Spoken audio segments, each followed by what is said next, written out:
आज चाहिँ मैले यो कपडाहरू किन निकालेको भने म अब हस्पिटल जाँदैछु बेबीको डेलिभरीको लागि। थाहा छैन अहिलेसम्म चाहिँ नर्मलै हुन्छ भन्ने लागेको थियो, तर अपरेसन गर्नु पर्यो। अब यी सबै कपडाहरू धोएर बेबीको अनि मेरो कपडाहरू धुने काम गर्दैछु मैले। यसै गरी यो डाइपर अनि बाबुको थुप्रै कपडाहरू छन्।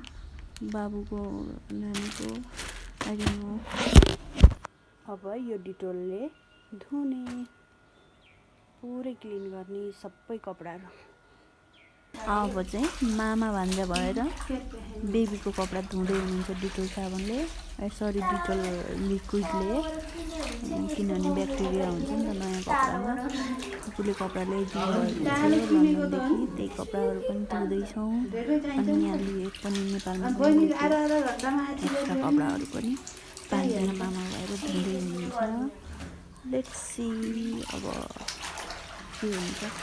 म चाहिँ अपरेसनको लागि हुँदै डराउँदै हल्का हल्का खुसी पनि हुँदै बसिरहेको छु।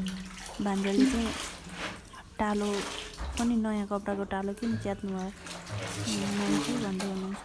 यो एक्साइटेड, फेरि यति एक्साइटेड हुनुहुन्छ। ओ माई गड, हेर कपडा सुकाउनु गएको। वेलकम गर्नु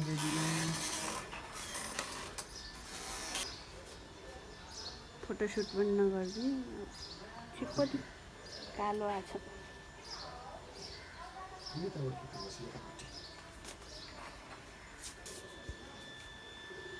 भिडियो चाहिँ उज्यालो नआउने, तर हजुर त उज्यालै आउनुभएको छ। म काली भएर होला।